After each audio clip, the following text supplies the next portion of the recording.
Salut à tous, j'espère que vous allez bien. L'un de mes abonnés m'a demandé de faire quelques exercices d'application sur le complément. J'ai fait un petit effort afin de collecter les principaux exercices qui sont les plus répandus dans les TD et dans les examens. Je commence tout d'abord par un petit rappel.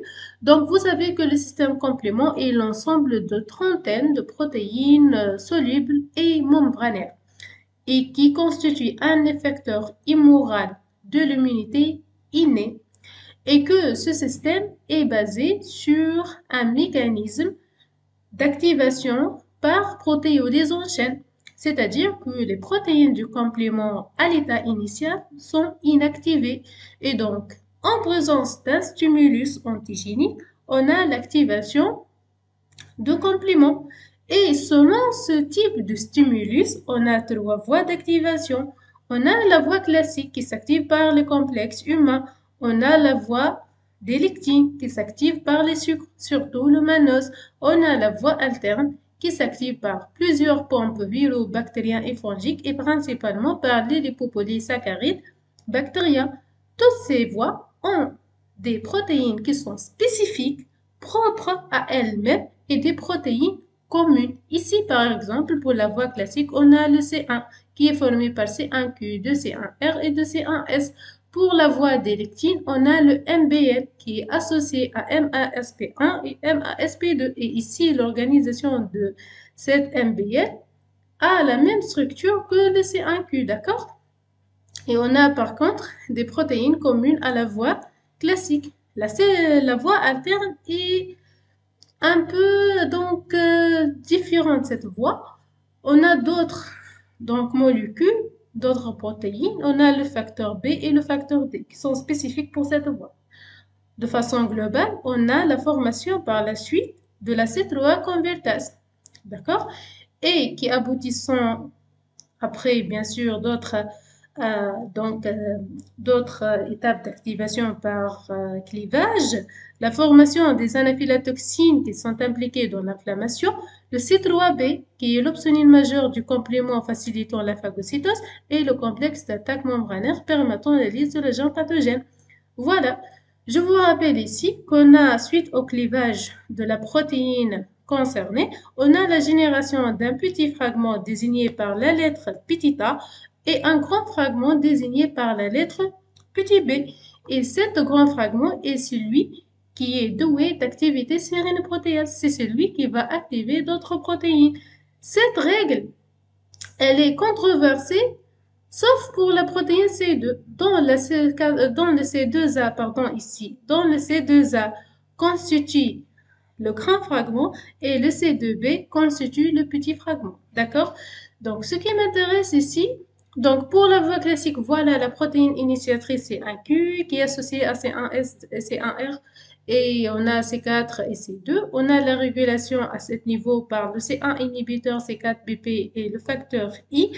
On a par la suite la formation de C3 convertase formée par l'association de C4B et C2A. Et ce que C3 convertase permet l'activation par clivage de C3 pour donner C3A, anaphylatoxine, et le C3B. Le C3B va s'associer à la C3 convertase. On a la formation de la C5 convertase classique, C4B, C2A, C3B. Après, on a le recrutement d'autres protéines qui servent à la formation du complexe d'attaque membranaire. On a une régulation à ce niveau et à ce niveau. D'accord?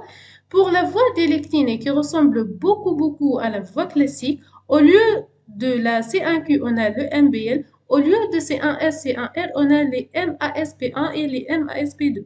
Pour les C4 et les C2, ce sont les mêmes.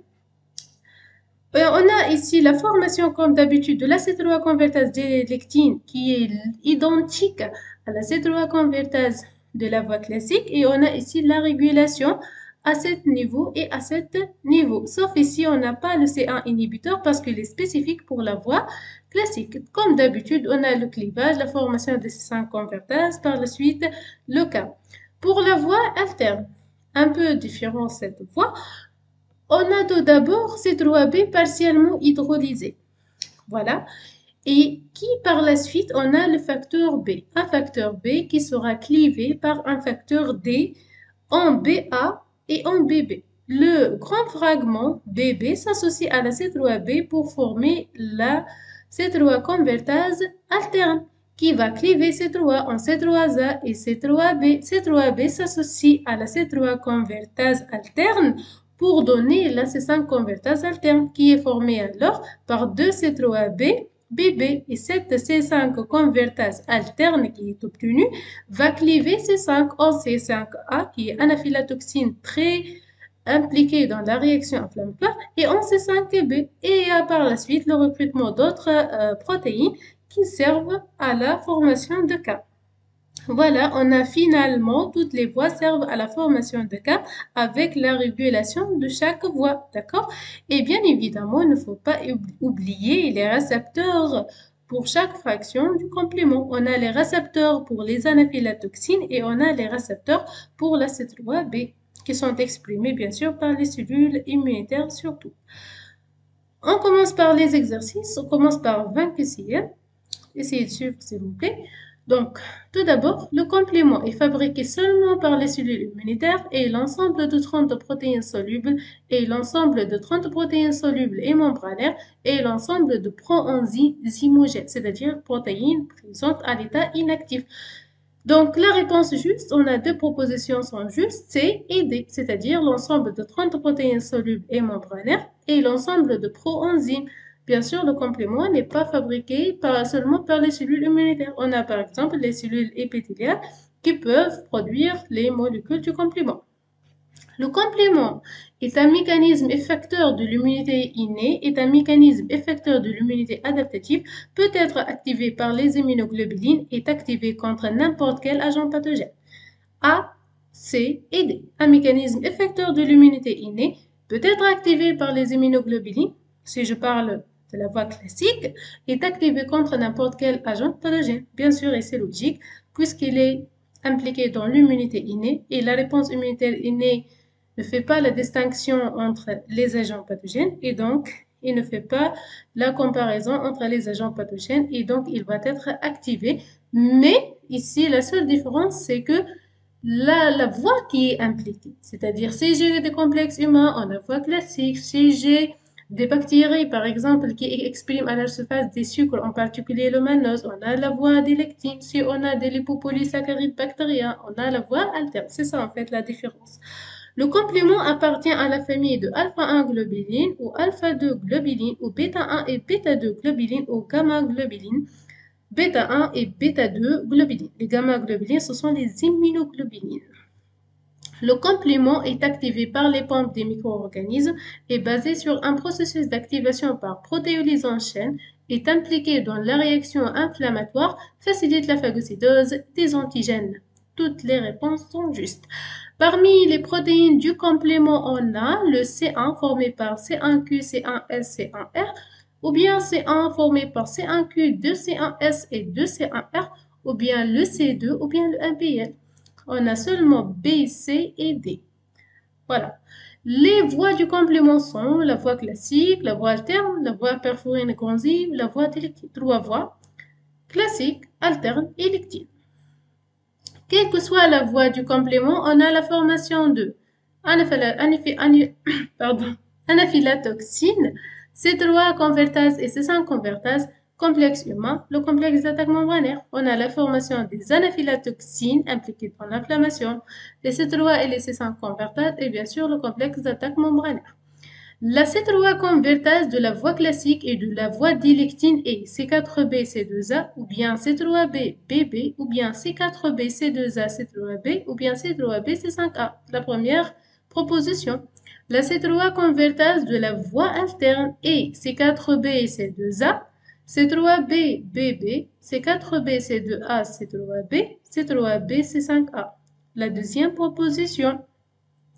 La C5 convertase de la voie classique et de la voie d'électine est C4b C2A C3b, C4b C2A C3A, C3b BB C3b ou bien deux fragments C3b BB. C et D puisqu'il s'agit de la même chose. La C5 convertase de la voie alterne et la première, la proposition ici, C4B, C2A, C2A. Voilà. La C5 converteuse de la voie alterne maintenant est C4B, C2A, C3B, C4B, C2A, C3A, C3B, BB, C3B, C3B2, c'est-à-dire deux fragments C3B, BB. Et donc, on a C et D. Le complexe d'attaque membranaire est C5b, C6, C7, C8, NC9, C5a, C6, C7, C8, NC9, C5b, C6, C7, C8, C9, C5b jusqu'à NC9. On a A et D. Lequel de ces choix indique l'ordre correct des étapes de l'activation du complément par la voie classique? On a 6 juin, les différentes étapes qui sont organisées ici, on va choisir donc une seule proposition, soit A, soit B, soit C, soit D. Ici, c'est le schéma de la voie classique du complément, d'accord? Voilà. Donc, tout d'abord, la formation de la C3 convertase, l'activation de la C1Q, l'activation de C2, la formation de la C3 convertase, l'activation de C3 et l'activation de C4. Tout d'abord, on a l'activation de C1Q. C'est ça, C1Q. D'accord? Qui présente 6 têtes globulaires et qui permet donc la fixation sur les complexes humains formés par un anticorps avec l'antigène en question, d'accord? Par la suite, normalement, on a l'activation de C1S. Le C1S qui va activer le C4, d'accord? C4 pour donner C4A et C4B. C4B se fixe à la surface de l'agent pathogène. Par la suite, C1S aussi, elle permet l'activation par clivage de C2 pour donner le fragment C2B et C2A. Voilà ici le grand fragment C2A qui va s'associer à la C4B pour former la C3 convertase classique C4B, C2A. Ainsi, cette C3 convertase permet le clivage de C3 pour donner C3A, inflammation, et C3B. D'accord?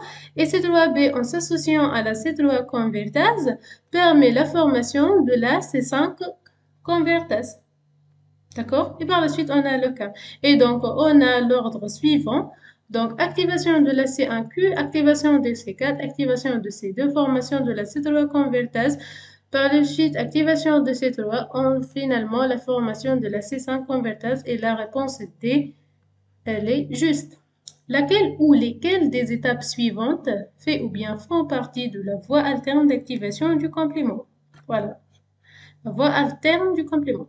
On a fixation de la C3 partiellement hydrolysée sur la bactérie, fixation de la MBL sur la bactérie, clivage de la C3 par le C4B, C2A, protection de la C3 convertase alterne.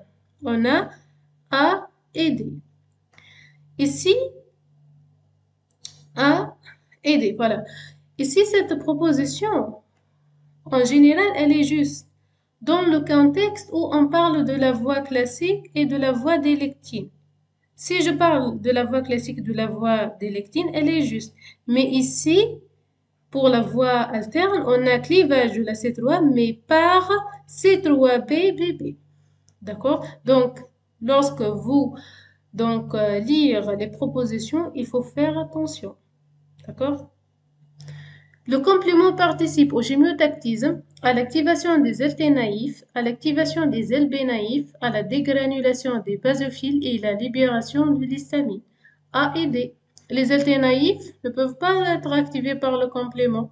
Et les LB naïfs aussi, ce sont des cellules de l'immunité adaptative, d'accord? Et qui sont activées grâce à leurs récepteurs. Lesquelles sont des fonctions des anaphylatoxines? Chimiotactisme, opsonisation des bactéries, dégranulation des basophiles, activation des BSLB naïfs. A et C. Donc, les anaphylatoxines ne sont pas impliquées dans l'opsonisation ou bien l'activation des LB naïfs, d'accord? Lesquelles sont des fonctions de la fraction C3B du complément? Opsonisation, facilitation de la phagocytose, chimiotactisme, dégranulation des mastocytes. A et B, normalement ici, d'accord? Donc voilà, normalement A et B, ce n'est pas C. Lesquelles sont des protéines de régulation du complément? le facteur I, le C4BP, le MASP1 et 2 et le DAF. A, B et D. Ce sont des molécules impliquées dans la régulation du complément. Le MASP1 et le MASP2 sont des protéines associées aux MBL qui sont des protéines initiatrices de la voie des lectines et ne sont pas des protéines régulatrices. Juste un rappel ici, le facteur I est un inhibiteur de C3b. Il va cliver le C3b. Le C4BP permet la dissociation des C3 convertases classiques et des lectines, donc il n'est pas impliqué dans la voie alterne. Le DAF dissocie les C3 convertases et c'est une protéine régulatrice des trois voies, commune entre les trois voies, lesquelles sont des protéines de régulation des trois voies du complément. Le C1 inhibiteur, le DAF, le CR1 et le facteur H, B, C et D. Rappel, le facteur H dissocie le C3 convertase alterne. Le C1 inhibiteur est un inhibiteur de C1. Donc, ici, le facteur H est spécifique pour la voie alterne. Le C1 inhibiteur est spécifique pour la voie classique. Par contre, le CR1 permet la dissociation de tous les C3 convertases et donc il est commun entre les trois voies, lesquelles sont des protéines de régulation de complexes d'attaque membranaire. Le DAF, le CD59, le C8BP et la vitronectine. Si je parle de régulation de CAM. La réponse B, C et D. Comme toujours, un rappel, le CD59 empêche la polymérisation de C9. Le C8BP empêche l'association de C8 au complexe C5B, C6, C7. La vitronectine empêche l'insertion du complexe C5B, C6, C7 sur la membrane de l'antigène. D'accord? Voilà. Je commence, je vais faire, donc voilà, j'ai terminé avec les questions QCM. Je passe maintenant vers les questions de la mobilisation des connaissances. Complétez cette paragraphe alors. Donc, une protéine analogue à la perfurine présente dans les granules des T cytotoxiques. C'est la protéine C9. Le composé le plus abondant dans le plasma. C3, un médiateur de l'inflammation, C5A, mais aussi C3A, mais principalement C5A, d'accord? Une opsonine, C3B, le composé qui initie l'assemblage du complexe d'attaque membranaire, c'est le C5B. La protéine qui se fixe sur les complexes antigènes-anticorps, C1Q. Une protéine analogue à C1Q, c'est le MBL. Des protéines analogues à C1S et C1R, MASP1 et MASP2. La voie qui peut être activée par les anticorps naturels, la voie classique. La voie qui ressemble à la voie classique, c'est la voie des lectines. Complétez le schéma de la voie classique du complément. Ici, c'est la protéine C1Q. Ici, on a l'anticorps, l'antigène, en complexe antigène-anticorps. On a l'action de C1S qui clive les fragments C4 en C4A et C4B et C2 en C2A et C2B, puis association C4B et C2A. Voilà ici C4B, voilà ici C2A. Ces fragments constituent la C3 convertase classique. Cette C3 convertase classique ayant une action ici, c'est de cliver le fragment C3 en C3A et C3B. Voilà ici les protéines. Et donc, ça constitue la C5 convertase. C5 convertase va cliver. Donc, ici, voilà, ici la C3. Après clivage, voilà la C3. Ici, l'action ici de la C5 convertase, c'est de cliver C5 en C5A et C5B. Voilà C5A, qui sont des anaphylaxines impliquées dans la dégranulation des basophiles, le chimiotactisme et l'inflammation. Puis C5B s'associe avec les protéines C6 et C7 pour former un complexe qui s'intègre dans la membrane. La protéine C8 se fixe sur ce complexe, permettant à plusieurs molécules C9 de former un complexe d'attaque membranaire entraînant la lyse de l'antigène cellulaire. Et bien sûr, la fraction indispensable dans La formation de ce complexe, c'est la C5b. Et puis, on a la formation de CAM après la polymérisation de C9 et qui permet la liste de l'agent pathogène. Voilà ici le complexe MBL-MASP. Donc, la voie des lectines suit le même principe d'activation de la voie classique. Mais au lieu d'avoir C1Q, on a MBL. Au lieu d'avoir C1S, MASP1. Au lieu d'avoir C1R, on a MASP2. Voilà. Je passe maintenant vers la voie alterne du complément. On a C3 qui est partiellement hydrolysé en C3A et C3B. Le C3B va s'associer au facteur B, mais après son clivage par le facteur D en BA et BB, le BB qui s'associe au C3B pour former la C3 convertase alterne qui est stabilisée par le properdine. Cette C3 convertase alterne permet le clivage d'autres molécules C3 en C3A et C3B. Et donc, on a deux fragments C3B. BB, properdine, c'est la C5 convertase qui clive C5 en C5A et C5B.